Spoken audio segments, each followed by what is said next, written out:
Online. Master caution and warning systems, red lights on. On. Subsystems activated, flashing. Flashing. Comms are in. Com check pilot. Guidance and navigation are in. Bay and passenger. Abort modes 1 through 8. Copy. That's it. They'll be ready for liftoff soon, Director. You better be getting suited up. All right, Michel, all right. Now, please, don't you start harrying me, too. I'm sorry, sir. It's just the optimum liftoff time is computed. And the mighty conjunctions of the planets can't wait. Is that it? Not even for the director of Europe's Moonbase? Well, no, sir. No. No, I bet they'd wait for the Americans and all the Russians. A simple directive from Moscow or Washington, and the stars would obediently stand still in their courses.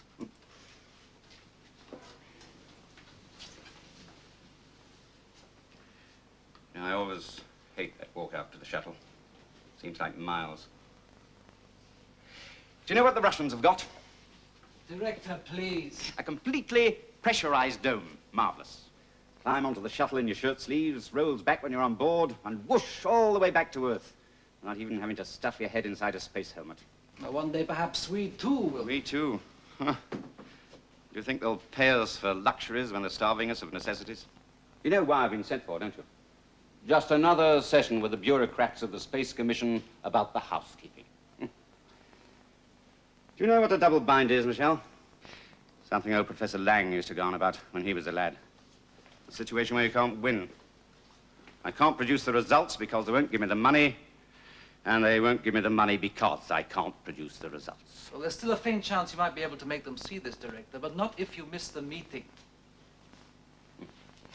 You're right. As usual. No, can't some of this stuff wait? Most of it, sir, but this cannot. A liftoff authorization for the shuttle pilot. What about it? You have to sign it. Life support systems. Are nominal. Cryogenic tank levels. Are nominal. Emergency detection systems. Are nominal. Get your skates on, love. Computer update systems. Don't rush it, Harry. The director's not even here yet. Thank our worthy technical director, someone, and tell him I do know how to run a systems check. Oh, and tell our esteemed director to get a shift on or he'll miss the next bus to Earth. Computer update systems. All right, Mummy. You win. Computer update systems are nominal. Directional guidance system. Nominal. Environmental control system. Nominal again. Engine gimbal angle. Is vertical and locked. Combanks A and B. Both green. Oh, for heaven's sake. Is the man cleared for liftoff, or isn't he? Well, yes, Director. All the checks. Physical, psychological, the lot. Lord knows there are enough of them. It's just that Dr. Smith has a feeling. Then why didn't she downgrade him on her tests? Or at least write a special PS report. Well, I gather there was nothing definite enough for that, sir. He passed all the checks. Exactly. Now, look, Helen Smith tries to mother everybody on this base. It's part of her job. But if one of her little lambs gets a psychological head cold, she's all for hospitalization. Even so, sir, perhaps Harry we should... Sanders always flies my personal shuttle. I've made dozens of trips with him. Oh, really, haven't I enough on my mind as it is? I'm sorry, sir. It's just that I promised Dr. Smith to speak to you. Well, yes, so you have. All pre-liftoff checks completed and nominal. Countdown is standby plus 7 minutes.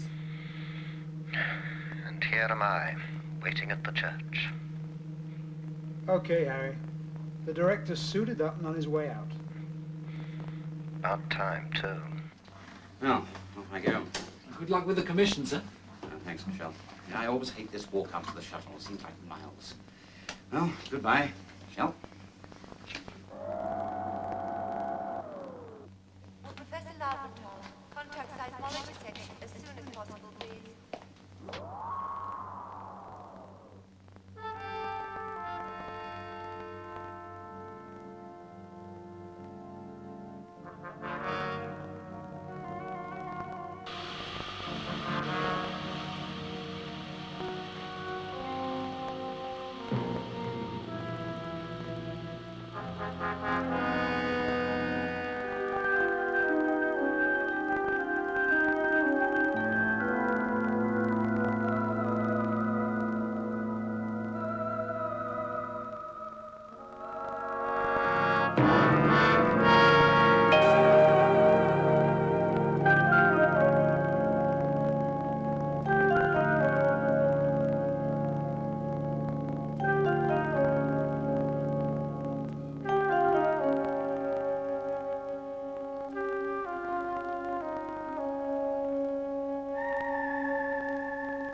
Be late for his own funeral.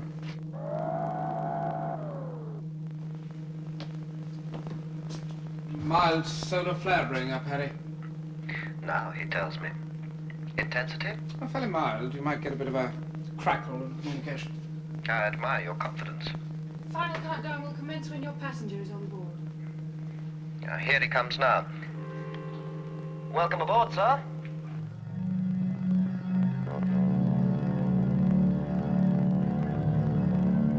12 seconds and counting. 10. We're still go. How does it feel, Harry? 8, Find my end. 7, Mark ignition sequence, mark.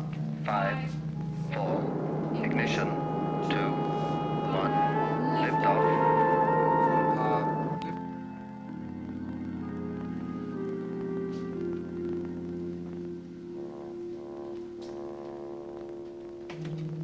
Jenny, has the director gone? There he goes, love.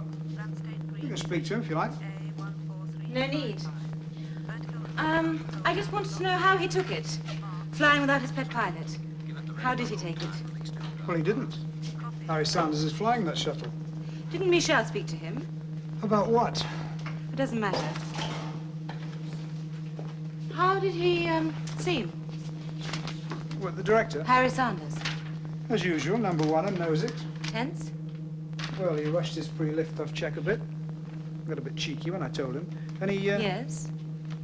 well, he was a bit crabby just before ignition.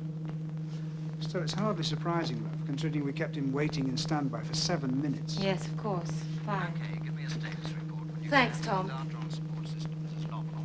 Little low on tank 5. Nothing marginal, though. Any red lines? Negative. You know what I'm going to do? And 8 plus 9, What? 9. The rest plus Next time I have my shrink session, I'm going to sit up on that couch and say, Dr. Smith, I have this terrible problem. settings plus Yeah? 5. Plus Yeah, well, every time you come near me, Dr. Smith, I shall say, I have this low valve. terrible urge to reach out and grab you. You wouldn't dare. Sublimation, boy, that's the answer. Yeah, sure. Hello, shuttle. This is Moonbase 3 flight control. You're looking good, Harry. But you promised to talk to him. And so I did. What happened? He had one of his little tantrums. No one is more implacable than a weak man trying to be strong. Didn't you explain? Well, what did you give me to explain? Is Harry Sanders the top shuttle pilot on the base? Yes. Has he passed all his physical and psychological tests? Again, yes. Why then should he not fly the director's shuttle? Because our dear Helen has a funny feeling about him. Having funny feelings about people is what I'm paid for. You're also paid to incorporate them, couched in suitably impressive jargon, into official psychological record reports, our Yes. famous PSR. Yes, I You've written know. a special PSR and granted him automatically. Why didn't Because you? I had no good reason. Then there's nothing further to concern us.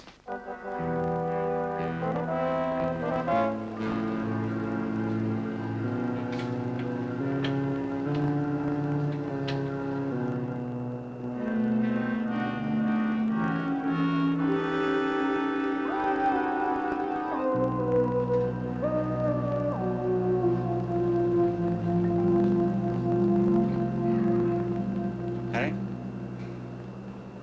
Harry? Is everything all right? Just an attitude correction, sir. Everything's fine. You're in safe hands now. Quite right. That's what I told them back at Moonbase. You know, they actually wanted me to take another pilot. Whose idea was that, sir? I don't know. All a lot of nonsense, anyway. I think it's only fair to tell me, sir. Dr. Smith went to Dr. Lebrun. Thought you might have been overdoing things. On Tom Hill. He must have been in on it. No idea, old chap. Anyway, soon put a stop to it. Harry Saunders is my pilot, and that's that, I said. Best pilot on Moonbase. Always was, always will be. That's the idea, sir. It's a caution and warning signal on his EDS. Just ignoring it. Hello, Shuttle. This is Moonbase 3 Flight Control. We have a caution and warning on EDS. Do you copy? Do you copy? Hello, Shuttle. This is Moonbase 3 Flight Control. Do you know his background? I've made it my business to know the background of everybody on the base. Parents killed in a crash when he was 3. Brought up in a state orphanage, educated in a state school, enlisted in the RAF. Offers a cadet scholarship to university, selected for astro-pilot training, top of his group on passing out. Always first and always on his own. In the selection of astronauts, one naturally chooses those of maximum achievement and maximum drive. I think Saunders deserves only praise for the way in which he's succeeded in his profession. But suppose he has succeeded too well. Suppose he's worked so hard for status that if he isn't number 1, he's nobody. Oh, even so, what does it matter? He's got a useful neurosis, one imagines. In certain circumstances, certain combinations of circumstances... If you could be just a little more explicit. If something were to go wrong, if he felt that his immaculate record was being threatened, he might refuse to admit that he needed help from anyone.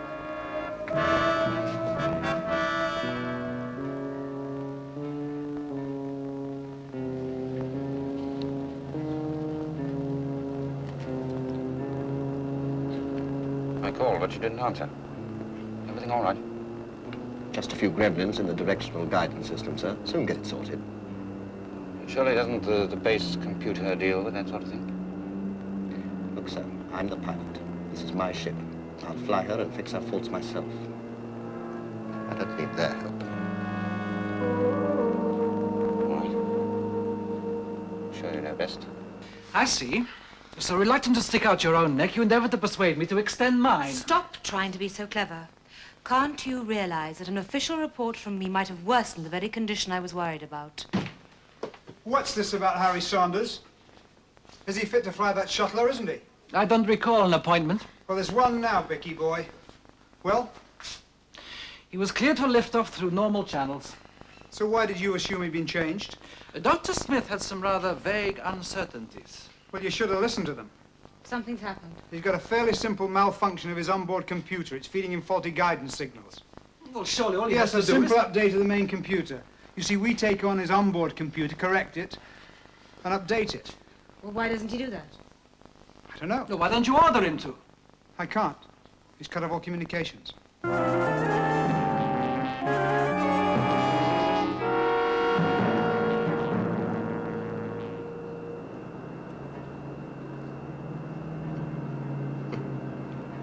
That's it, of course. I've located the fault, sir. Get it fixed in a jiffy. Oh, well, that's a relief. I must confess I was beginning to get a little worried. Oh, you're in good hands, sir. The best, Harry, I know that. See, the directional antennae are on the blink. Well, a simple adjustment, that's all. But surely the antennae are on the outside of the ship, aren't they? That's right, sir. Just have to get out there and fix them, won't I? Hello, shuttle, this is flight. Do you copy? Please observe correct in-flight procedure and report. Hello, shuttle, do you copy? He's still looking all right. Even if he answers, we could still Hello, have shuttle, this is flight. Do you problems. copy? The solar activity Please is building up observe faster than we correct expected. in-flight procedure and report. You know, all communications will be severely handicapped. That's all we need. There we are, sir. Now, don your helmet. I do think you ought to tell flight what's going on. It is routine procedure, surely. Right we are, sir. Anything to oblige.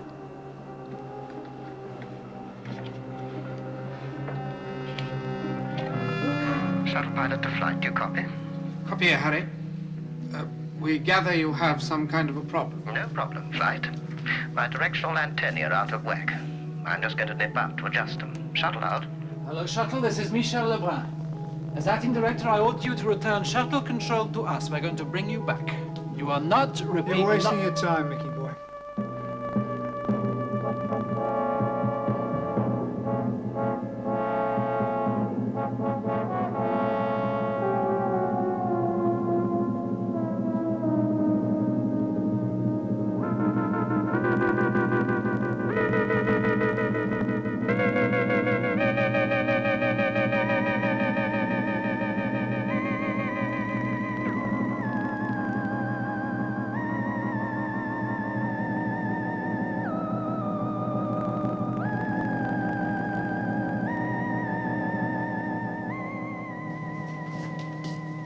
faults in its onboard computer. How can he possibly fix it by going outside? He can't. Well, surely he knows that. He would do. In his right mind.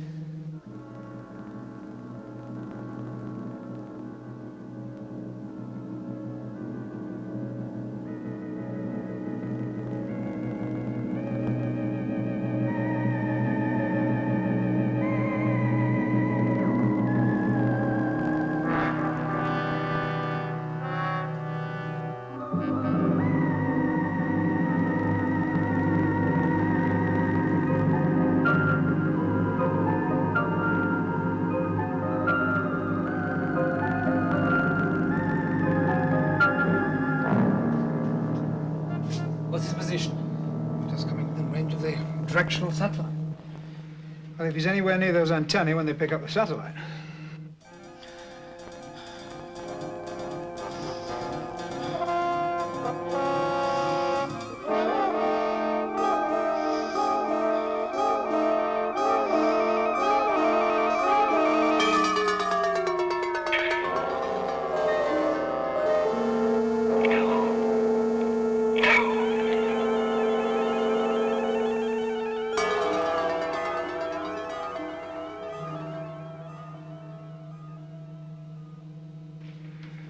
The hatch has been resealed. Hello? Moonbase control? Do you copy? Please, do you copy? This is Moonbase 3 Flight Control. We're copying you. We copy you. What's happening up there? Hello, sir. This is Tom Hill. I gather there's a problem, sir. Can you let us know what's happening? Tom, is that you? You've got to help me. What's going on, sir? Where's Harry Sanders? He's gone. Outside this shuttle, the safety line broke. He just drifted away into space. Tom, what am I going to do? I'm alone up here. I'm not a pilot. Now listen, sir. It's all dead simple. All you do is switch your onboard computer to automatic. We take over and fly you home, okay? Now, you see the computer keyboard? It's up high and to your left. Punch in verb 7-8. Again, Tom, I can't hear you. Up high and to your left. Punch in verb 7-8. Noun 0. Tom, it's no good. I can't hear you. Tom, listen, I'm going to try and turn her back. Don't do anything, sir. Can you hear me, sir? Look, just sit tight until the solar flare drops and we can talk you down. What? Let's fight the port jets. Full power. Dr. Ransom, sir. Can you hear me, sir? Switch off. I'll try to straighten her. I'm going to fire the starboard jets. Stop it, Tom. He's hitting every control in sight. Do you hear me? I'm going to turn her back on the gimbal. I say again, I'm going to turn her back on the gimbal. No, sir. Don't do it. If you gimbal the main engine, both of us, you'll tear the ship apart, sir. She's coming round. She's coming round. Switch off, sir. What? If the main fuel lines rupture, she'll blow up. Switch off, sir.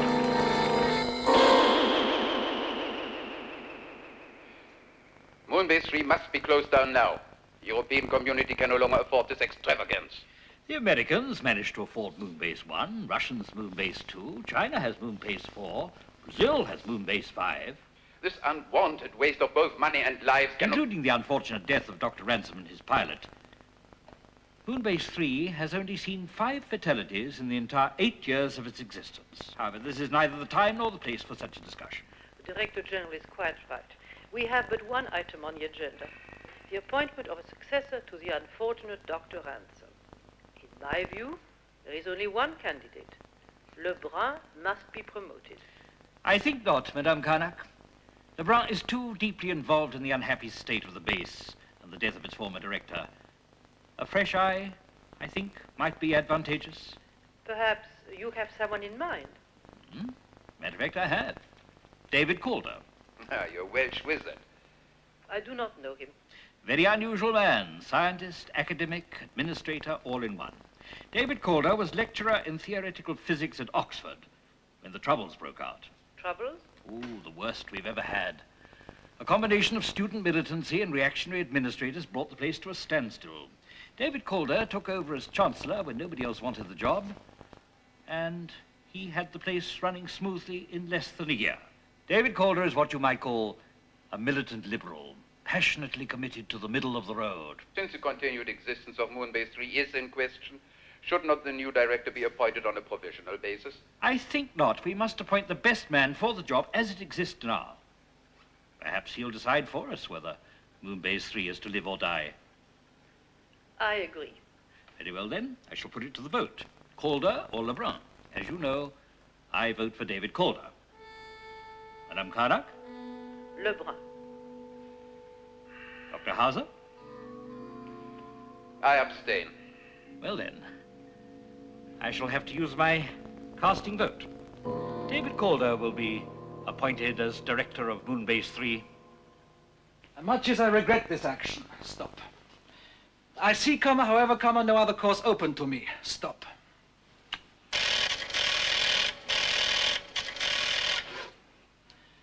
I'm aware that my contract...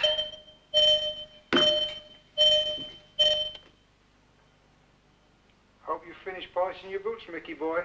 The new boss is about to descend on us, literally. I presume you mean the shuttle is about to make its descent? That's it, Mickey boy. In descent orbit now. Bang on ETA. Very good. Oh, and Tom, Yeah? don't call me Mickey. Furthermore, oh, zut. I'm aware that my contract, furthermore, delete, delete, delete. Come. Calder's about due, isn't he? Well, not you too, Helen. What's the matter with everybody? I see I'm interrupting you. No, not at all. Be my guest. You can be the first to know. Know what? I'm aware that my contract has 11 months to run. Stop. Nevertheless, I feel certain that the Control Commission will, considering all the circumstances, allow my resignation to take effect as soon as a suitable arrangement has been made. Stop. But why, Michel?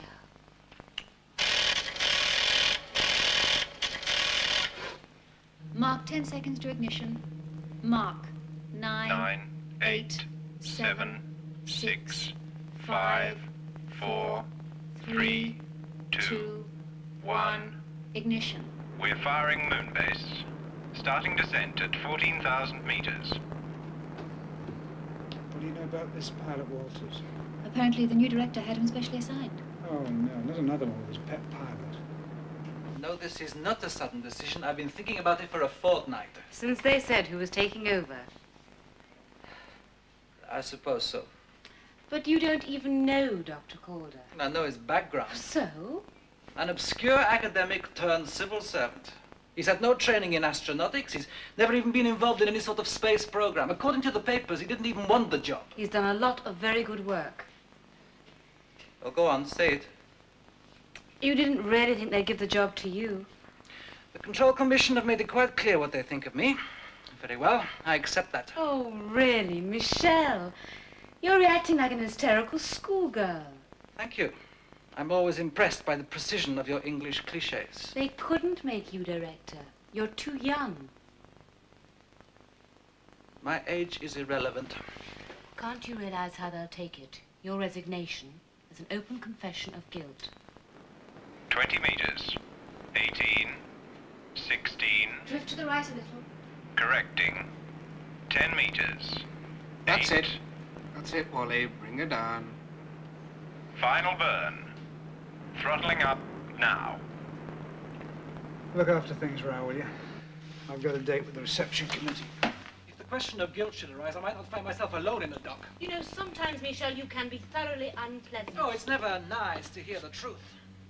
All I'm suggesting is just a pinch of caution. Right, lads, fall in outside.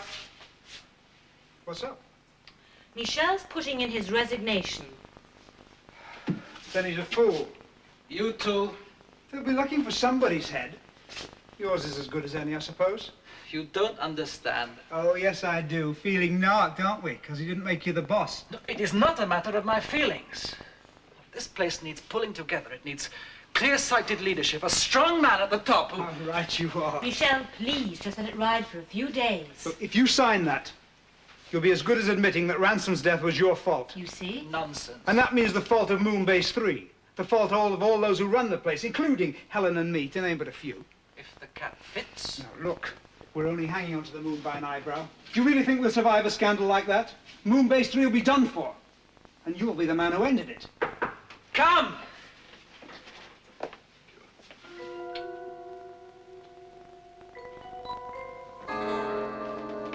I'm David Calder. Meet some her guest. Helen Smith. Hello. We are most impolite. I had intended we should meet you at the main airlock, the three of us. Oh, piping beside? What a horrible idea. You're deputy director, right? Michel Lebrun. And this is Tom Hill. Oh. Sir? I'd recognize him anywhere. Oh, we haven't met, have we, sir? 6 years ago. But No, we haven't met. But 6 years ago, the time that you rescued the cat. What cat? They sent up a cat in one of our earlier space lab experiments. The wretched thing got loose. I had to cancel a lecture. Nobody turned up. Everybody in the common room watching you and that Moggy doing your spacewalk. Oh, Tom. that was just sentimental nonsense. I mean, That's right. Fine bit of astronautics, all the same.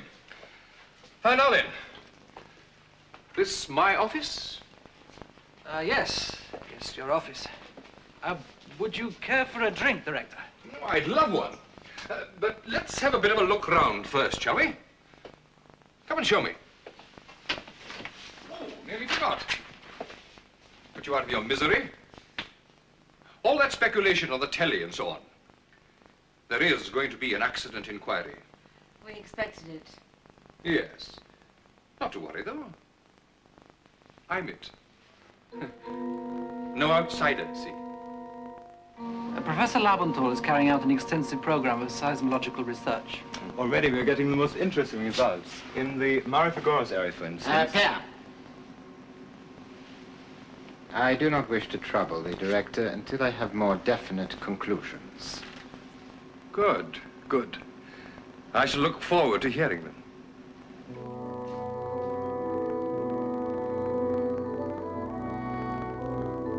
It's an interesting process, but there are still a few flaws to work on. Interesting? Man, it's beautiful. It's, elegant. elegant. Yes, it is.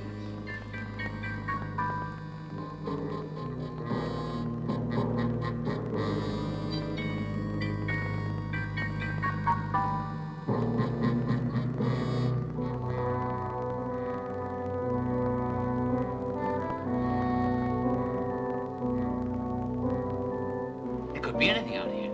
Gold, aluminium, uranium, new minerals we don't even know about. Deposits worth millions. You make it sound just like the Klondike. Well, I hope you strike it rich. Owe a lot to old Zelkov, don't we?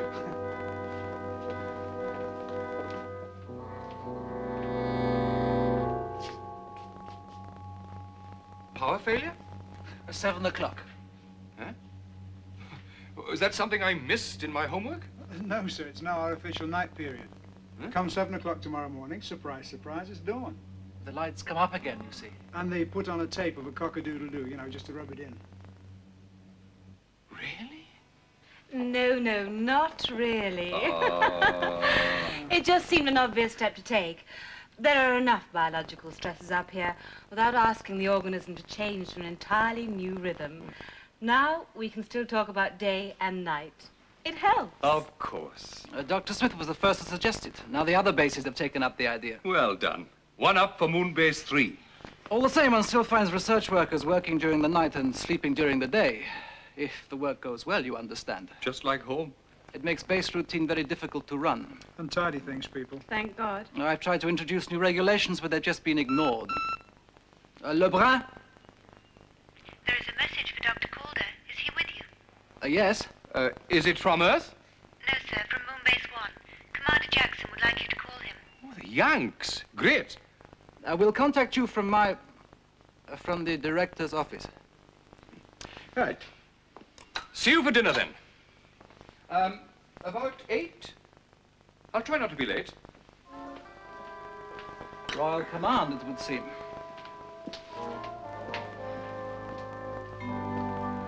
Gruesome. Oh, I don't know. Another? Talk about free-floating anxiety.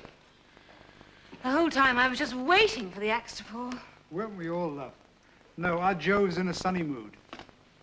A bit too sunny, that's the point. Me, I'm superficial. I'll take him as I find him. And that is?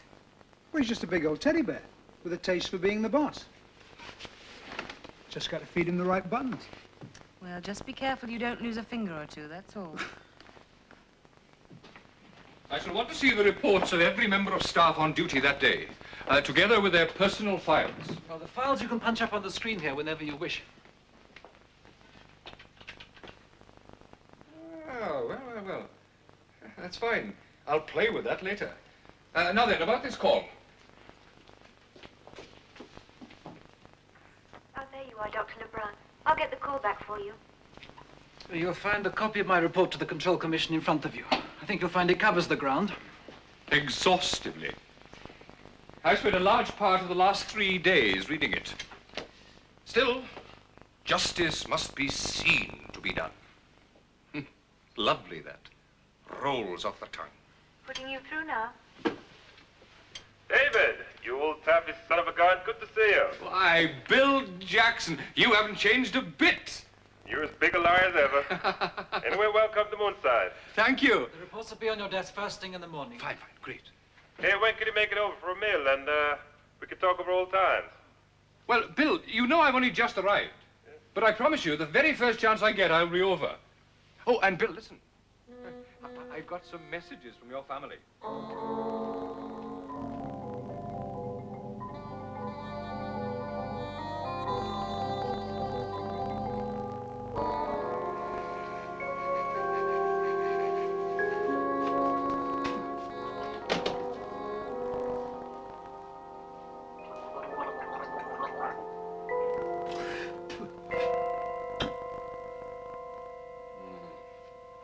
Cock-a-doodle-doo.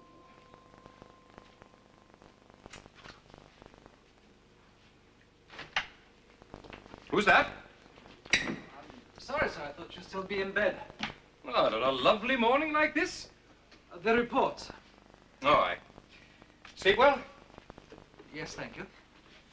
Now, how would this be? Breakfast first. I could eat a reconstituted horse. And then give me about an hour, say, to have a little look through that lot. How many reports have you got there? 10. Then I'll have a word with all concerned. Individually, of course. Say, quarter of an hour each? Dr. Calder, surely that's hardly enough. Oh, you're right, of course. 10 minutes should be ample. Bit longer with you and Hill and Smith, of course. And then you and I could have a bit of a final chat, and there we are, home and dry. With a bit of luck, we should be through by lunchtime. Dr. Calder, an inquiry of this sort has a very definite procedure laid down by control regulations. Yes, I've read that too. Take days. The sooner we get this wretched thing over and done with, the better for all concerned. Or do you like the feeling of a sword hanging over your head? Come and have some breakfast.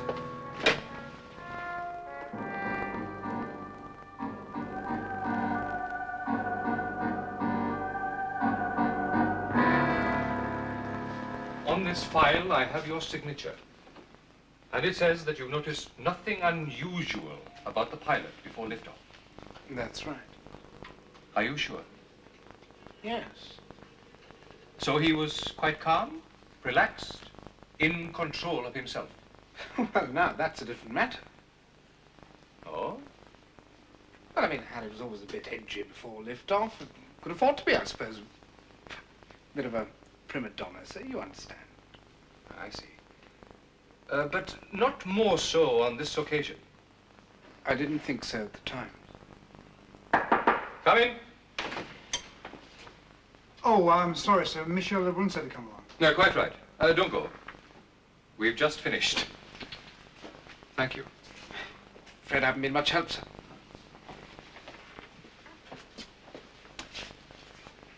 I didn't think so at the time. Sorry, sir. A scrupulously accurate gentleman, friend Rao. He's beginning to wonder now. What do you think? Do sit down. You mean, about Harry? Well, there was a moment, maybe, when I should have twigged. Just before liftoff. But you didn't. Well, that's hardly my opinion, is it, sir? Well, I'm no trick cyclist. But you did think that Harry was a bit, snappy? Well, yes, he was that all right, sir. But you see, I've sat in that seat myself. You never really get used to liftoff, you know. Some of us show it more than others, that's all. Of course. Well, Harry was due for leave. The tension builds up. I remember thinking... Yes? Well, I remember thinking the sooner Harry's earthside for a spell, the better. Oh, I see. So, he was nearer the edge than usual. Dangerously, in your opinion? We know that now, don't we, sir? Let's start from the beginning. You just tell me what happened. You know, just what you thought, just what you did. Well, if I can, let's see. Well, Harry was irritated because the director had kept him waiting. Still, there was nothing strange in that. It was what we all expected. Well, certainly I was hurrying him. He was late. He was always late. But I've nothing to reproach myself for. Everything was done according to the book. Of course. And there was no trouble about getting Dr. Ransom's signing of Harry Sanders' authorization for liftoff. You have it there. See for yourself. You neither of you had any doubts. You did mention Dr. Smith's concern. She asked me to, so I did. What could I do? Sanders had total clearance from Dr. Smith herself. The day we start running Moonbase 3 according to the vagaries of a woman's fancy, that's the day to go back to Earth. Well, how can I explain to you? You know some physical conditions have a characteristic smell. Yes, I've heard of that. Yes. It was as though Harry Sanders had the smell of paranoia. Paranoia is too strong a word, and yet look what happened. And all the checks were normal? Oh, completely. Given Sanders' personality profile, that is. Somewhat rigid, over-scrupulous, perfectionist, and yet all within acceptable limits. I had no reason. Women's intuition? I shan't rise to that, Dr. Calder. I hope you won't. Still, you did nothing about all this. Oh, yes, I did. You know I did. I made my feelings quite clear to Michel. There was nothing more I could do.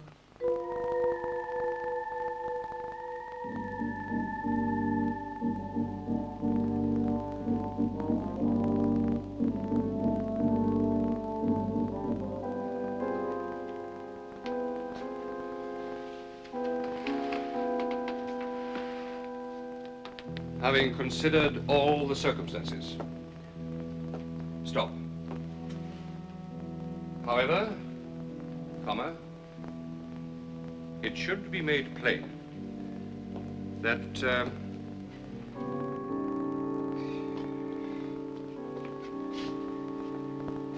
How long? 3 hours. Didn't even have lunch. and in my opinion, Any delay could only be unfortunate in its consequences. Stop.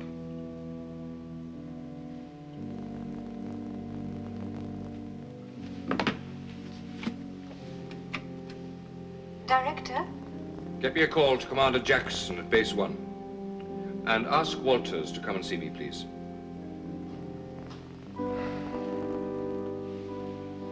Coffee? Would Dr. Lebrun, Dr. Smith, and Mr. Hill kindly report to the director's office as soon as possible?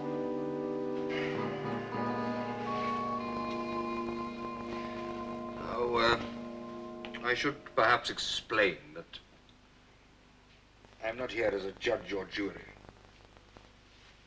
or for that matter, as counsel for the prosecution or the defense.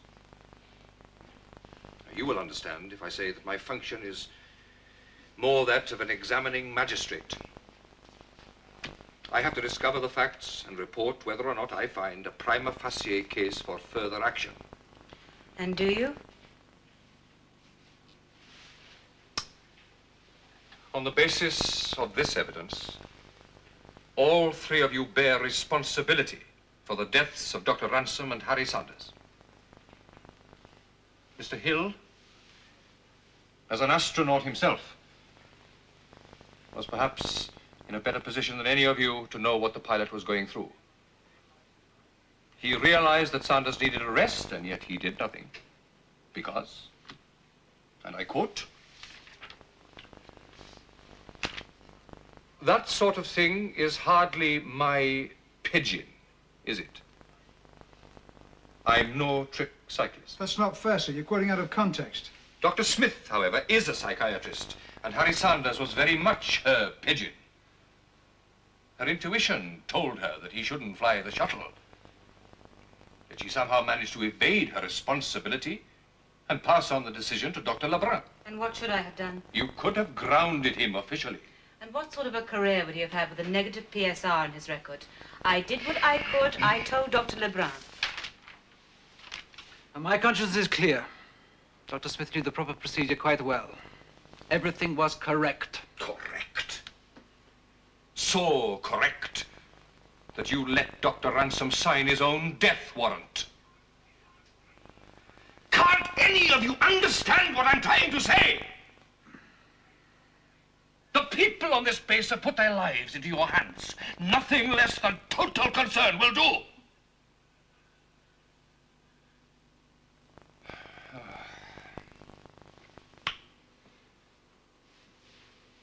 You are all suspended forthwith until a proper inquiry tribunal can be convened. The three of you will accompany me to Earth. The shuttle leaves in 1 hour.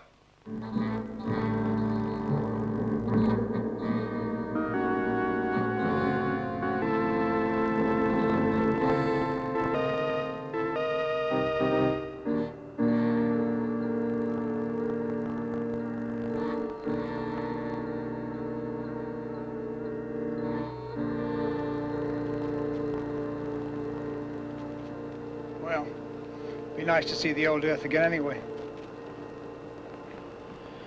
I mean, it's like getting extra leave, isn't it? Fresh air, real food. Noise, crowds, pollution. You may be glad to see Earth again, Tom. Do you want to spend the rest of your life on it?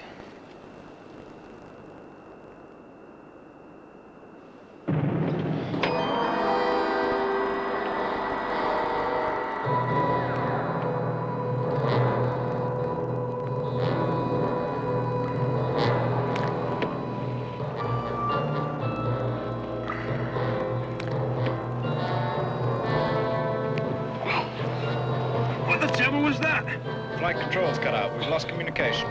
Base is below the horizon, so isn't that to be expected? Yeah, we've got the satellite, though. We're badly holed. Must have been an explosion in the cryo tanks. Losing fuel. Try to contact control again. No good. Communication's out. The antennae must have had it. I better take it down while I still can. Well, is that why? Shouldn't we try to get back to base? Air pressure's dropping fast. Helmets and packs on. Can you get us down? Too bad if I can't.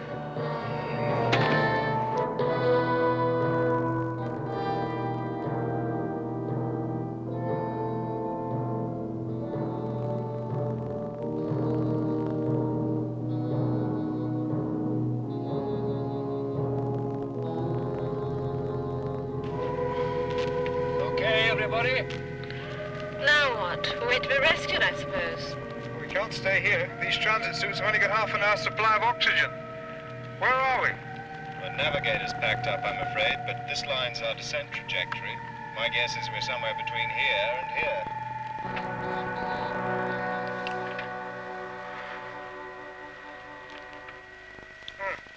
We could be fairly near base 09 then. You mean the outpost the seismologists set up last April? Yep. There it is. Well, there's oxygen there. But how far is the outpost? We don't know for sure. Know the general direction. Straight ahead. But how far could be anything between 10 minutes, 2 hours. Only one way to find out. So let's get a move on.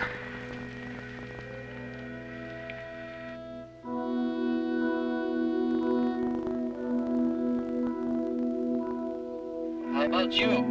I have a full life support pack, sir. I better stay and try and fix the radio.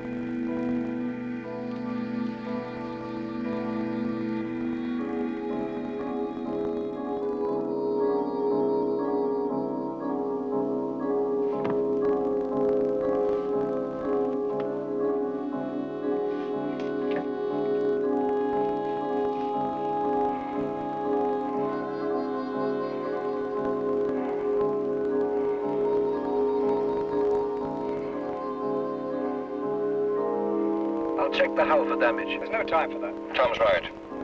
We can leave that to Walters. He's staying here. This way. Right.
I think she's in a bit of trouble.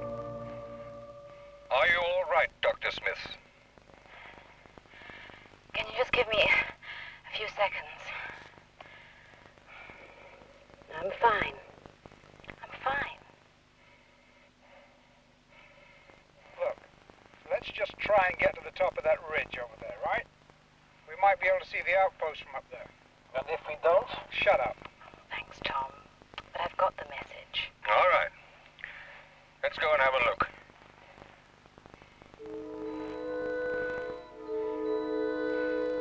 You all right? Yes.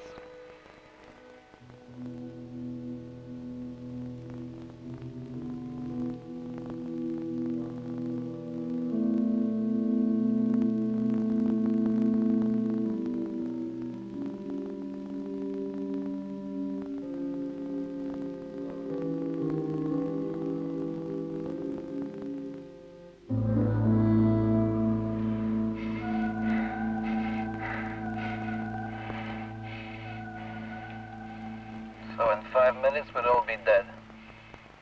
So pointless. So foolish.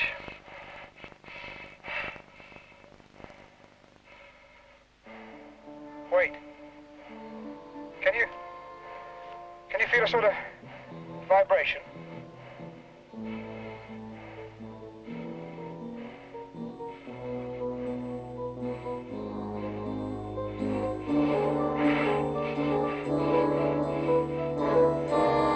Okay, I see you.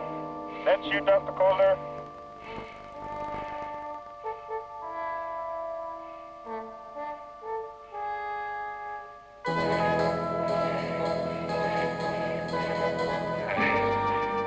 You cut it a bit fine, didn't you?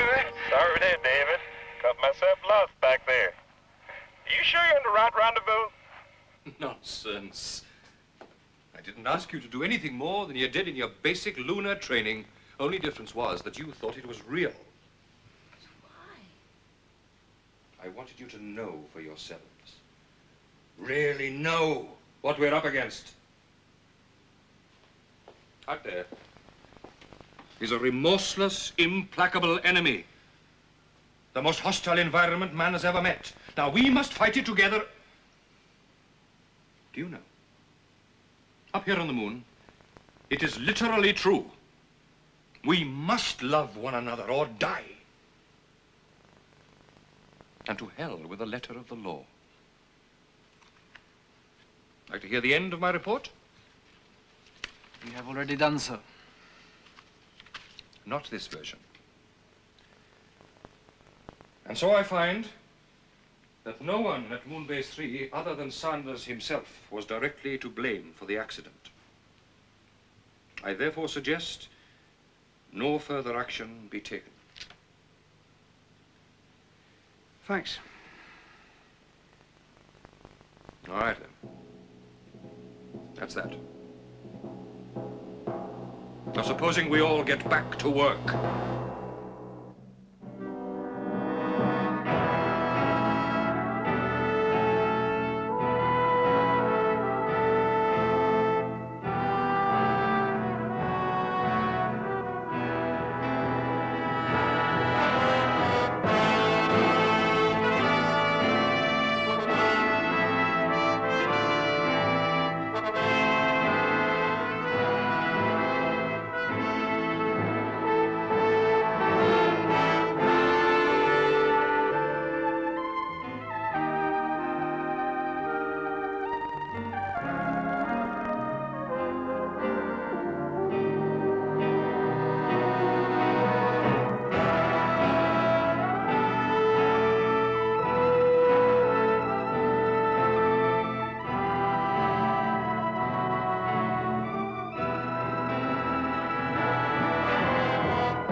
Where were they last seen? Mare Figuras. Lecco reported back at 1600. They were just about to make the last test. At 1700, I went out with the buggy to pick them up, as arranged. And? Nothing. No men, no footprints, nothing. What about their equipment? Vanished with them.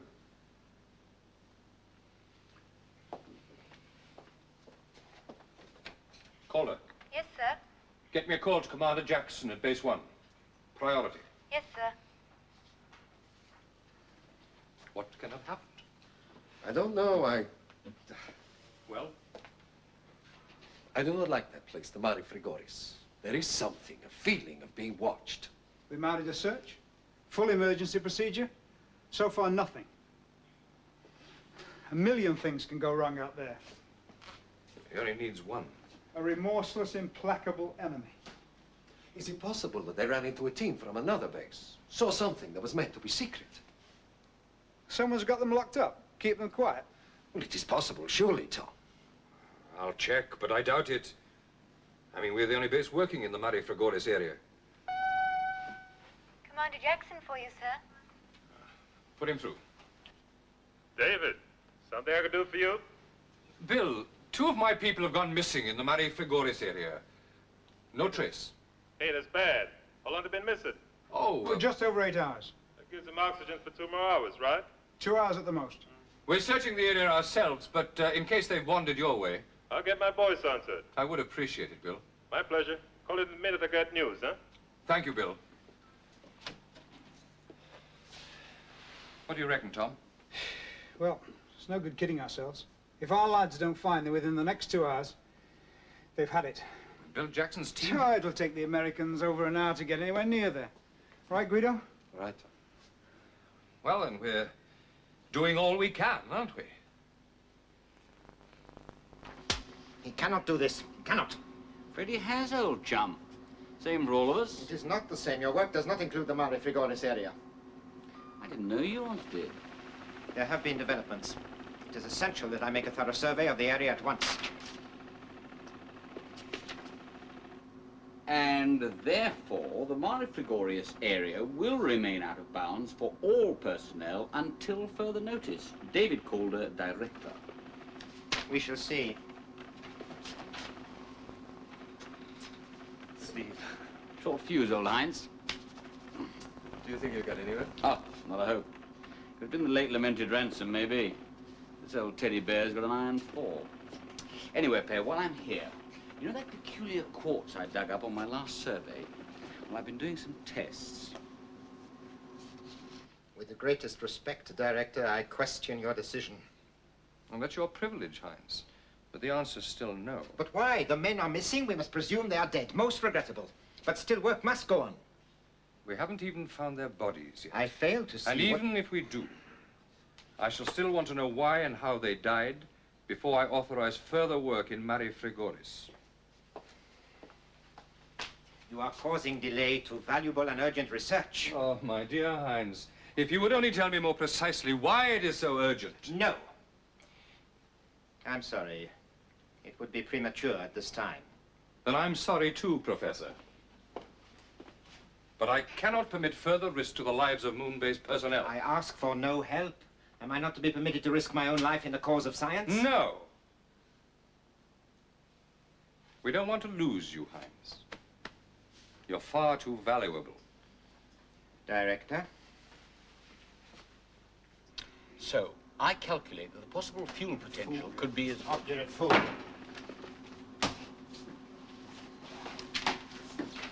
Perhaps the ban will be lifted soon. Well, can't stand around here chatting. Got work to do. Oh, Heinz, if you're hung up for a bit, perhaps I could have some of your computer time. I mean, if you're not needing it. Possibly. And, perhaps you could give me a little help in return. Oh, sure.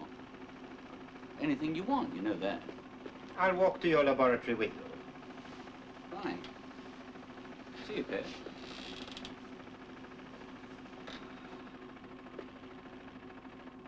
Observatory to all personnel. This is an advance warning. Primary indications of a solar flare buildup have been registered. As you see, sir. Here and here. I'll take your word for it. Surely this is just routine. If you will permit me to explain. Of course. Here you can see the flare building up in the center. It does not look much. But if you look at this X-ray view, it is very much bigger than it looks. At the same time, there is a hurricane building up on Earth. Then warn Earth, my dear Juan. There is an established procedure. It is possible that the conditions will subside, prove to be a false alarm. Then do not warn them until you are sure. Madre de Dios! Me can't you not see? Why warn Earth now? The the conditions subside. No hurricane. Well, everybody says we are fools. The next warning is ignored and people die. Then just so tell- we do not warn Earth. The conditions worsen, and at the same time, when we should warn them, we cannot because there is a solar storm. Then they say, why don't those fools on the moon give us warnings? We are about to begin the review meeting. I shall inform the director of the problem. You were quite right to send for me. Routines, procedures. Does he expect my hurricane to conform to his routines? Es increíble, me cada vez que ve.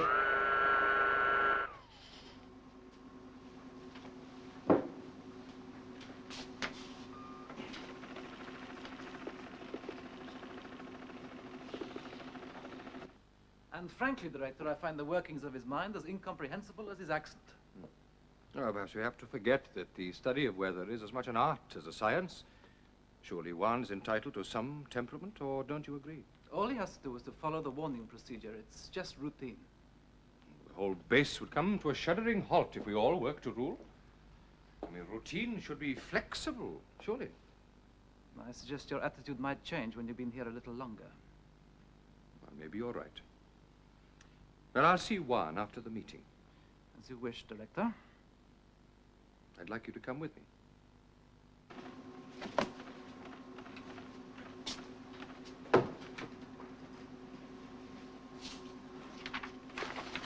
I'm sorry, Pierre.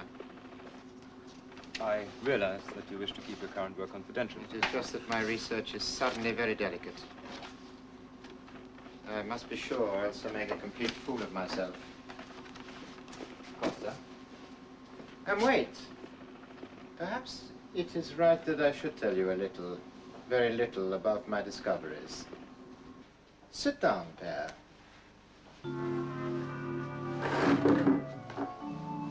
Sit down. The new equipment's been fully serviced, should be ready for use on Friday. The converter's been assembled. Oh, Conway tried it out last night. And that's it. No, thanks, Tom.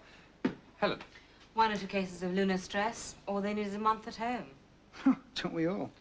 Oh, then there's Dr. Barclay in Earth observation. His claustrophobia is getting worse. He may have to be sent up to Earth for a bit. Is that possible?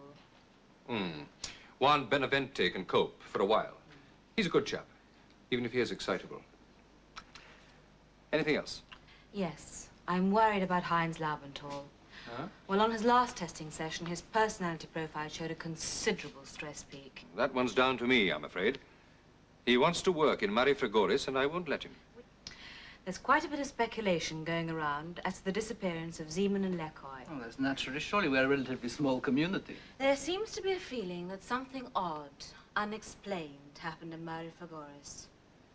Not much we can do about that, Helen. It happens to be the truth.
We reported the implications on the 9th. As you see, he is building up and is forming an eye. You see what has happened over the last 24 hours. That build-up over the North African coast. It is heading straight across the Atlantic. Sunstorm? We should get him in about 48 hours. Could last a day, could last a week. So we could be incommunicado at the very moment we need to send on a hurricane warning. Precisely, Director. Yeah. Now, get a standard hurricane warning down to Earth by 1100 tomorrow, but Make sure that they understand that it is an advance warning and that we may not be able to verify and confirm. Try to give us an ETA American coastline. Put satellites 3 and 6 onto it for the next 4 hours. Yes, Director. Thank you for picking it up so early. Well done. You two can liaise on administration. And, let's keep the storms out there on the sun. Okay? I'm going to have a quick word with Tom Hill. How long do you think the flare-up will last, Juan? My estimation is that the sunstorm could be over in 48 hours. At least the worst effects.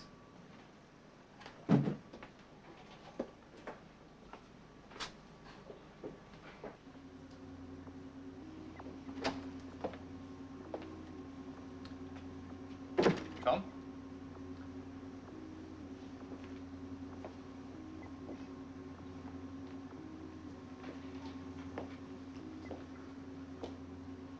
How's it going?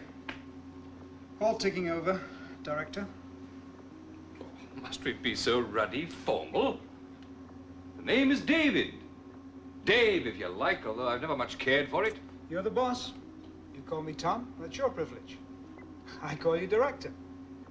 That's my privilege. Until you decide differently. Yeah, well, that was a pretty lousy trick you played on us out there, making us think we'd all had it.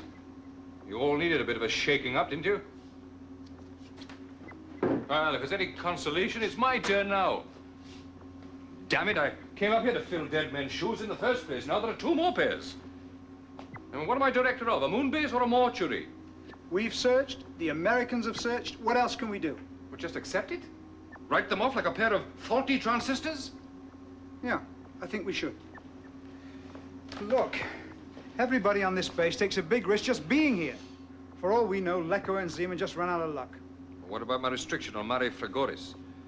Do I keep it on and lose a whole area for research, or lift it and risk a few more lives? I'm afraid I can't help you there. You decide. You're the director. Thank you very much.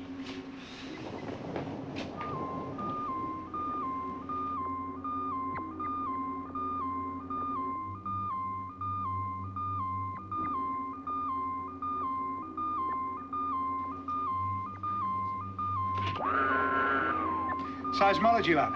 What is it, a leak? No, total depressurization. What is it now? What's happened? I don't know. I couldn't get back. Emergency. Emergency. Seismology section has been sealed off, and all personnel must be clear at the entrance area. All the seals are holding. There's no danger to the rest of the base. Do we know who would be in that section? Now. Laubenthal, that's all. Okay, let's go. How are you going to get into seismology? Through the airlock seal. How else? Well, is that wise? I mean, if the seals are holding, why not leave them? Okay, look, we'll come in from the outside through the hole. Main airlock at the top. Take a video unit, Tom. I want everything recorded. Everything. Okay.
skin of the outer shell is badly ruptured. There's a hell of a hole. The whole place is completely wrecked. It's just a mess. What about Laubenthal? Dead. witnesses. Keep searching. Here, you better get down there and check the lab. Get hold of... You were his assistant, man. Don't you want to know what happened?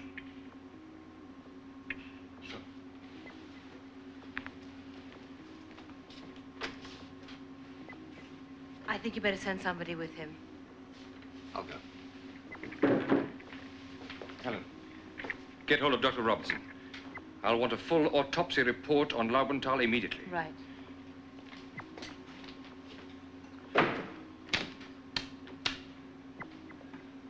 This is David Calder. There's been an accident in seismology sections, resulting in localized depressurization. Professor Laubenthal is dead. All airlocks and seals are nominal, and there is no, and I repeat, no danger to the base as a whole. A full report will be issued as soon as possible.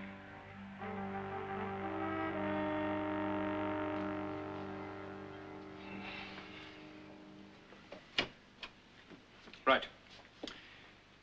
Let's go over the points one by one. Helen, how's morale? Not good. This business coming on top of the 2 deaths in Mare Frigoris, most of the stress indices are way up. Mine is for sure. It's created a strange kind of hysterical excitement, akin to hysteria.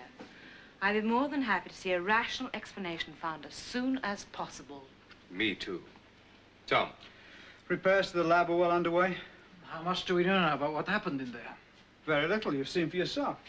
The place was completely wrecked. By an explosion. And we all heard the noise. Well, that could have been the break in the outer wall and the rush of depressurization. Would there have been any kind of explosive materials in the lab? No. Why should there be? We use explosive charges in the soundings, of course. Issued from an explosive store outside the base and taken directly into the field, right? Strictly against regs to bring them inside. That is correct. Anyway, those charges have got to be electrically detonated. It's literally impossible to set them off by accident. Anything fissionable or radioactive there? Again, no. The Geiger counter readings are nil anyway. Oh, there is one thing. Yes? That wall. Looks as though it's been bashed in from the outside. Surely that's impossible. I mean... There's nothing outside there to bash it, is A there? meteorite? Hardly. That would have still been in the lab. And it's not there. Dr. Robertson? Yes, Director. Cause of death. Oh, it's hard to know where to start. Shock, loss of blood, lack of oxygen. Well, the body was extensively mutilated. As Mr. Hill said, virtually torn to pieces. By depressurization. Depressurization alone would not have produced such extensive injuries. There must have been something else. Such as? A localized explosion close to the body would have produced similar effects. I thought we'd ruled out explosions. Any other theories, Doctor? Laubenthal was killed by a tremendous force, presumably the force which shattered the lab's outside walls. As to the nature of that force, well, I must decline to speculate. All right. Thank you, Doctor.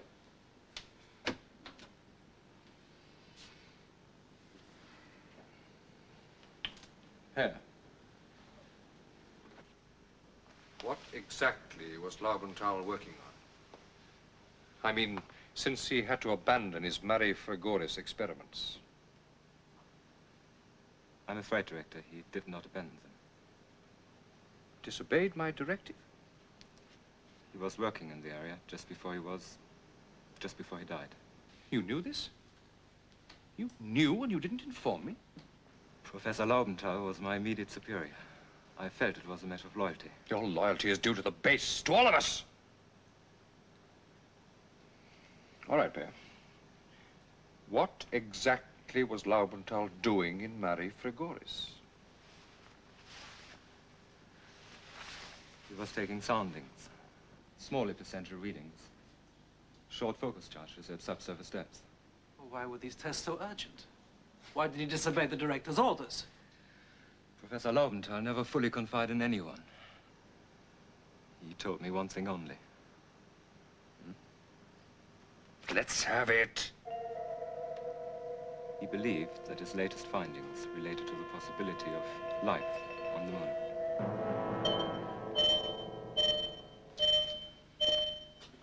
Yes. Bruno Ponti wants to talk to you on visual, sir. Not now. No, he's with the outside repair party. He says it's urgent, sir. All right, put him through. On the main screen.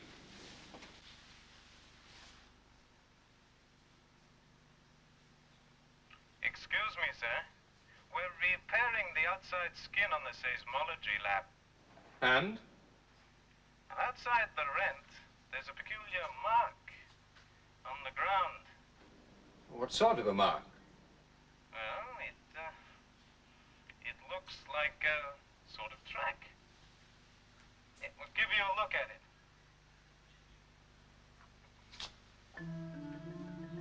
We followed it as far as we could. About 7 or 8 kilometers, then it fades out, filling up with moon dust. It seems to be making for Mare Trigoris. It leads right up to the lab? Yes, sir. Right up to the lab wall. Right. Thank you, Bruno.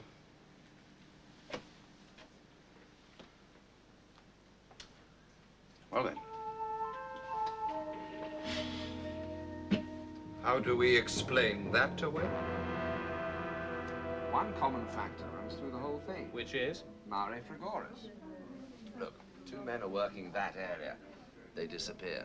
Labenthal becomes interested in the same area. He ignores the ban and starts investigating, right, Pat? Sure, Peter. He was working in the area, but... Well, we all know what happened next. The new Bruno found tracks leading straight to Mare Frigoris. I found something, it's true. Some kind of trail leading in that Seems to me general we're all direction. leaning over backwards to avoid facing the facts. Facts, Dr. Conway? There are no facts. We must therefore try to be logical. We are supposed to be scientists. Oh, yes, of course. How could I forget? We are the dispensers of smug, irrefutable logic.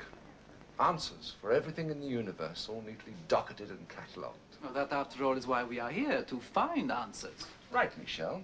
Give me your logical, scientific explanation for the disappearance of Lecoy and Zeeman. At the moment, I cannot. That's not to say that such an explanation does not exist. The damage to the seismology lab, the hole in the wall, the death of Professor Laubenthal. Forget about answers. Give me a theory. Reasonable, plausible theory. You yourself have such a theory. Well, if you didn't all have your heads lodged firmly in the scientific sand, you'd have it too. Good. Let's hear it. Eh? There's something in Mare Frigoris. Maybe something alive. Supposing Zeeman and Lecoy disturbed it. It killed them. Laubenthal started tormenting it with explosions. Left its lair in Mare Frigoris. Smashed its way into the seismology lab. And killed him. Congratulations. The monster of Planet X strikes again. Unfortunately, your picturesque little theory has just one flaw. Which is? There is nothing alive on the moon, apart from man. It's been proved to be scientifically impossible. Nearly 200 years ago, man invented the steam engine. Reputable scientists of the time claimed to have proof that it was impossible for man to survive at speeds of 25 miles an hour. Oh, come on, Peter. That's going back a bit. All right. I remember a newspaper clipping. When were you born, Tom? 1961. Why? 5 years before that, the Astronomer Royal made headlines by saying that spaceflight was utter bilge. But we're all here. Unfortunately. Well, don't know about the rest of you, but I got some work to do. So have we all, I'm sure. Oh, by the way, Bengtsson is about to go through Professor Laubenthal's papers. In view of your interest in the case, Peter, perhaps you'd care to help him. Well, I'd be glad to. Join you in the lab in a moment, there.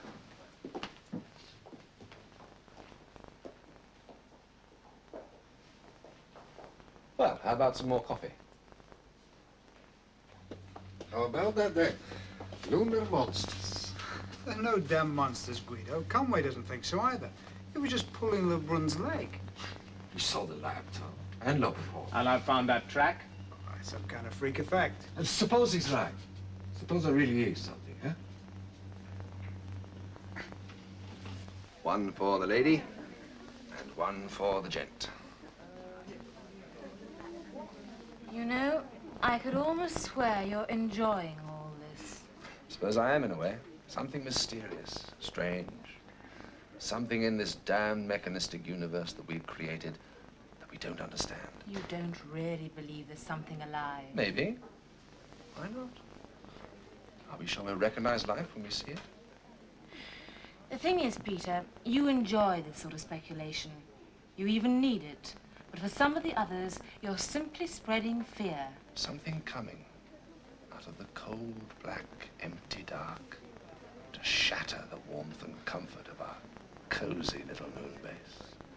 You'd make my life much easier if you played this business down rather than up. Oh, Helen, anything for you. I'll even go and help them arrange a nice, cozy, scientific explanation. Is there something wrong? You're supposed to tell me that. The work. It's some way of throwing metals, isn't it? Pretty near the proverbial major breakthrough. And it'll be quite something if you succeed, won't it? Terrific. Only one thing worries me. What's that?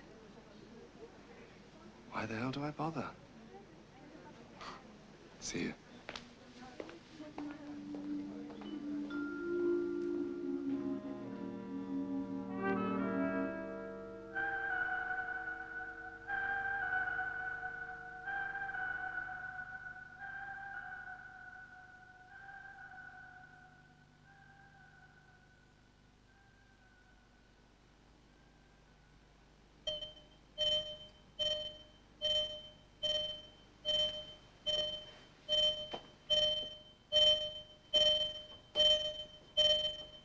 Calder?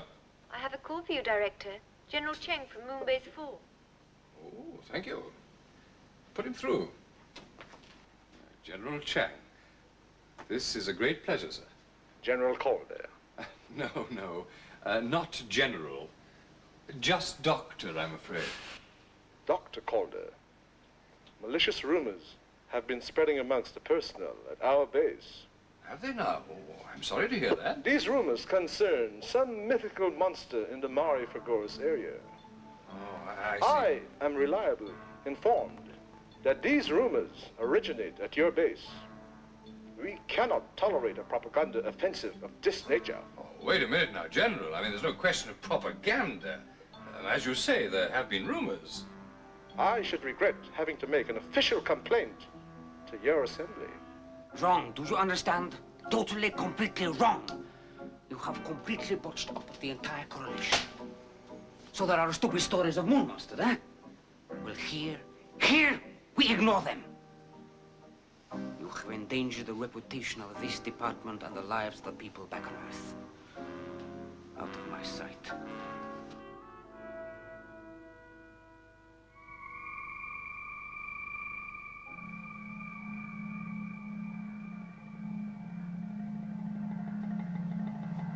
He came up behind me, see, all of a sudden.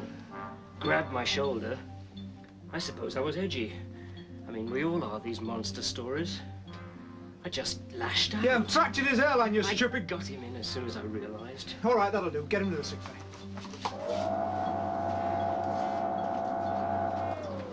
You better go, too. Get yourself a sedative. Peterson, you're on shift next. Get suited up and take over. Well, get a move on. We're behind schedule as it is. Look, what is this? They're not going outside, Tom. Not till this monster business is cleared up. There's nothing to clear up. You heard that idiot clobbered his mate. There was nothing there. Maybe not this time, but there might have been. Nothing Labenthal said gave you any hint or clue about what he'd found. No more than I've told you. Perhaps he said something to partners. Why partners? They weren't exactly matey, were they? Far from it. They're always quarreling about the computer turn, but not long before the accident, things seemed to change. I'm sorry, Director, but that's it. My lads refuse to do any more exterior maintenance without proper protection. Damn it, they'd only be just outside the base. Laubenthal was inside. What sort of protection do they want? But their arms on the base. They want them issued. No, I won't allow that. Well, something must be done, Director. Today I received 3 more requests for emergency leave, another resignation. Who was that? Monique Sorel. She works with Beneventi. Today, apparently, he berated her publicly for a relatively minor error. 2 of her colleagues have threatened to resign in sympathy. Only a short while ago, I was saying how efficient that department was. every project is falling behind schedule. Errors in calculations, minor accidents, dragging up the feet. Only one exception, Conway. He's thriving on it. Well, his behavior's been both childish and irresponsible. Suppose there's no need to ask about morale. Way down. This base contains the best brains in Europe, and yet one little crisis and the whole damn place falls apart. Now, what are they, scientists or baby mice? They're frightened. I know! Me too. Calder. Commander Jackson from Moonbase 1 for you, Director.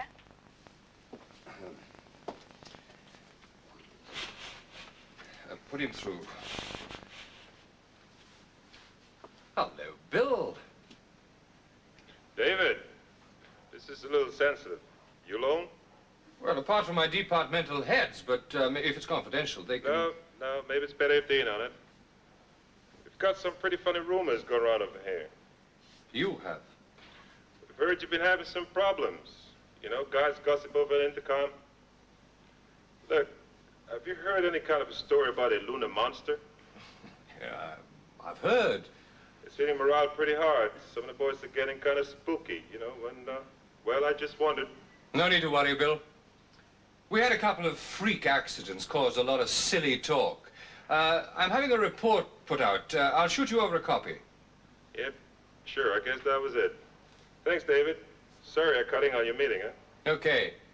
Goodbye, Bill. If we don't stop the panic now, it'll spread to every single base on the moon. And it won't just stop there. The stories are bound to reach Earth. Journalists, newscasters, questions in the assembly.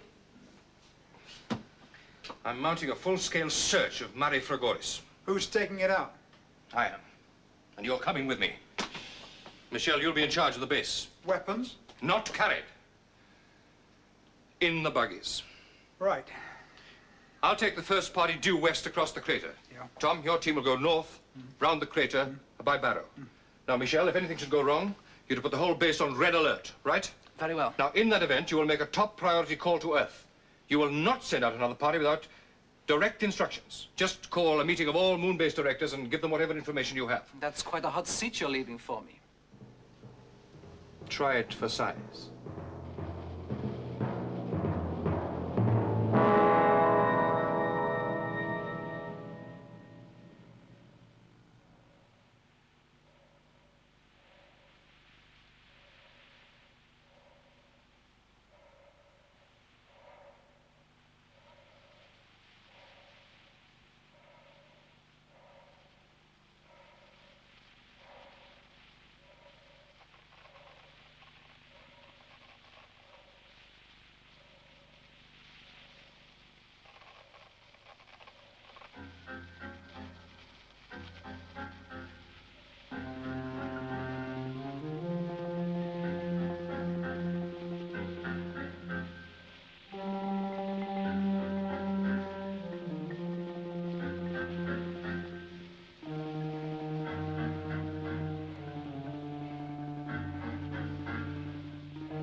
Calder.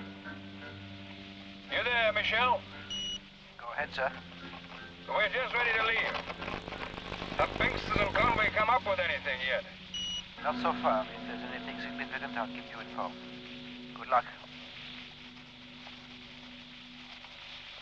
Even at this range, reception isn't good. Anything you can do about it? I'm sorry, sir. Some storm creeping in. I'm afraid it will probably get worse. Thank you.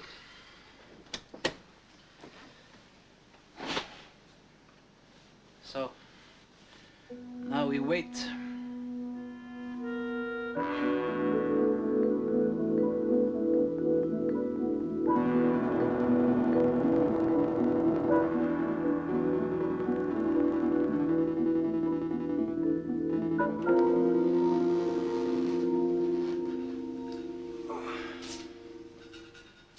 How you doing? Nothing. You? Well, I think I'm onto something here, but I don't know what. Ah, the mysterious book. Laubenthal kept it hidden. Trouble is, part of it's in German, part of it's in a sort of private code, and part of it's just plain gibberish. Is it? Well, look at that. Oh, yes. The professor made some of his computer time over to partners. Why partners? I'm not sure. You remember I told you he became suddenly almost friendly. There was something about a favor. Something Lobenthal wanted in exchange for the computer time. Could be. I see. So,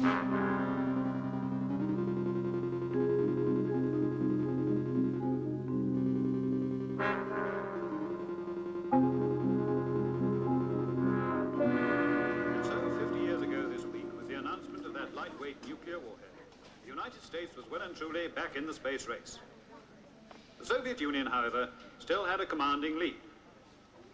This film was the first glimpse given to the outside world of the launch into space of two dogs. Hello there, my old Pete. Let me get you a drink. No, not now, Steve. No? How's the old Sherlock Holmes business going? Anything up? Maybe. Yeah. Oh, that. Yeah, well, poor old Heinz, he couldn't use all his computer time, so he made some of it over to me. Just like that. What else? Let me get you the drink. There's more to it, isn't there, Steve? Yeah, there's more.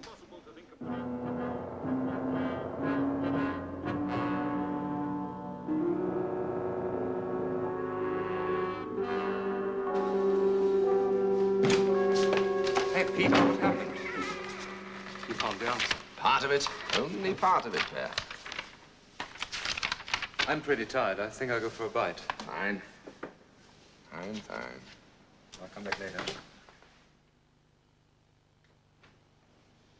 On course, on schedule. Back later. Communication's very bad. Solar storm he's building up very fast. And it's possible that they will lose contact altogether.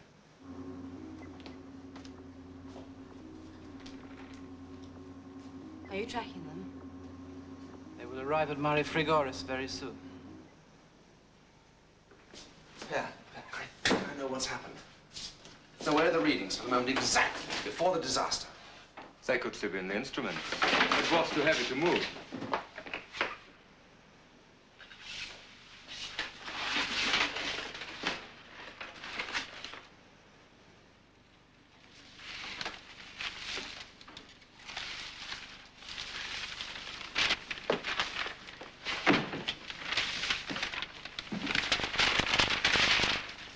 That's it. Moonbase calling. Come in, search party. Are you receiving me? Come in, please. The whole thing is done. We won't get through while the solar storm is on. Michel, get me the director. I have to speak to him. I'm sorry, Dr. Conway. We cannot make contact. I've got to. We must warn them. They're walking into danger. I'm afraid it's out of the question, Peter. Peter! Well, what's he found out? I have no idea. They've arrived. They are now at Mare Frigoris.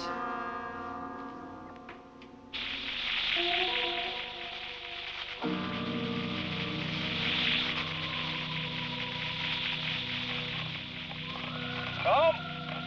I can only just hear you. Take your team up to the crater heights.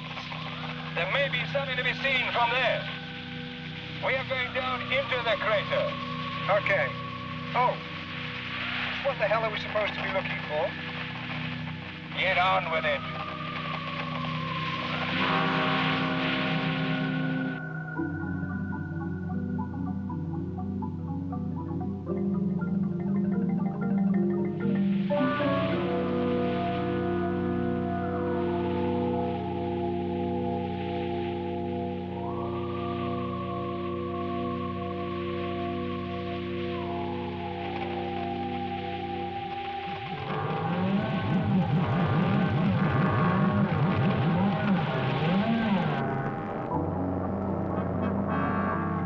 Please try to board the director. He and his party must not Frigoris. There is grave danger. I say again. It was Peter.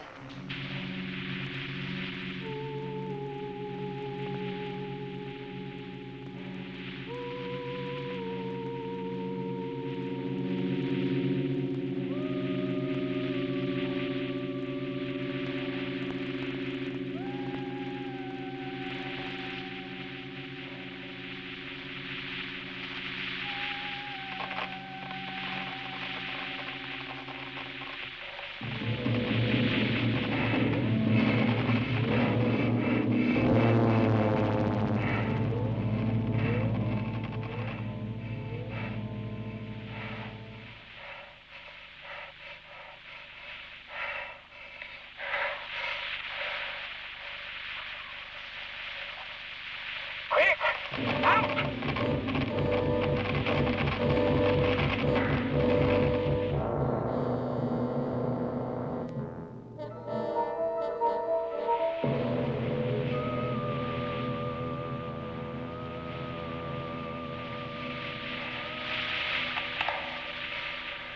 You all right?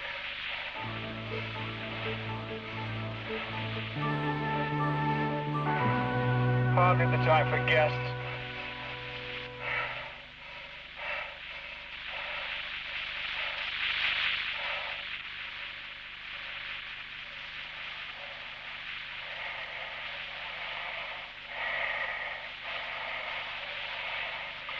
Where's Calder? He's over the ridge, searching the crater. He mustn't. I've got to stop him. We're out of contact. It's that damn storm.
That's half a mystery solved.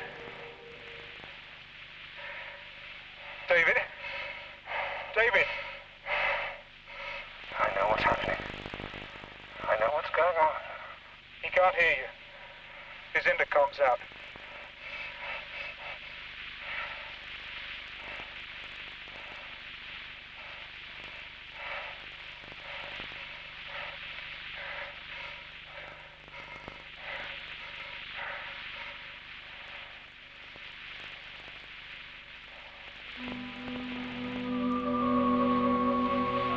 This is Moonbase 3. Come in, search party. We'd only like casualties. Can you hear me, Moonbase? Come in, please. Guido, this is Lebrun. Has Dr. Conway found you yet? Yes, sir. Dr. Conway is here. We have discovered the bodies of Lecoy and Zeman. They had been buried. We are about to return to base. Well, whatever has happened, one can presume that's the end of Dr. Conway's monster. Poor Peter. Well, it's true that Mari Frigoris was the villain of the piece, but not because it was the lair of the monster. Hard luck, Peter. Laubenthal had discovered the existence of a limited shifting layer of permafrost, ice, beneath the surface of Mare Frigoris. The sounding charges that Lecoy and Zeman were using were made more powerful by the permafrost propagation effect.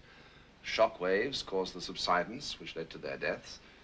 The explosions caused extreme surface instability, as the director discovered on his later search. Oh, tactfully put. I was damn nearly buried alive. Okay, so that explains Lecoy and Seaman. What about Laubenthal?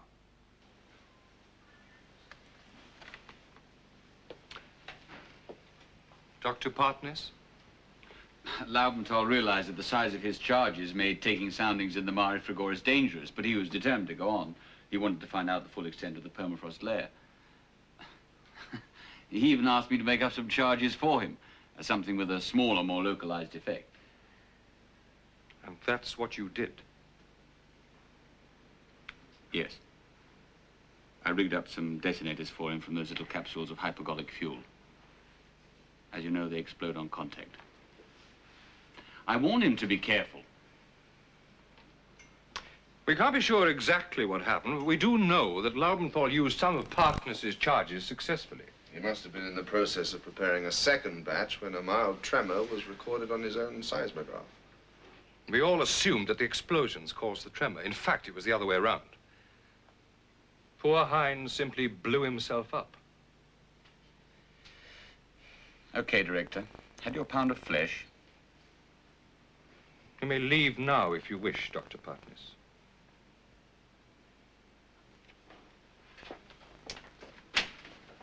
What about the track? The track leading to Mare Frigoris? A vague blur pointing in that direction. In fact, it was a freak linear subsidence caused by the tremors that set off the explosions. We only saw it as a track because that's the way we were thinking. And what followed was created by overactive imaginations. Mine in particular. Well, you said it. But you did eventually find the real solution for us. Also, you helped to save my life, which makes up for a hell of a lot. Now, to look on the credit side of this whole miserable business, Professor Laubenthal obviously has made a discovery of the most tremendous importance, which reflects with great credit on Moonbase 3. It completely alters our thinking as to the possibility of some kind of life having developed on the moon, not to mention the tremendous implications for fuel production. Now, a full report will be issued soon. In the meantime, I would be very grateful if you would pass on all you've heard to your colleagues. When everyone was rushing around, turning 2 and 2 into 5, did you ever have doubts? Me? No. Practical man, aren't I? Well, perhaps just for a moment, I wondered.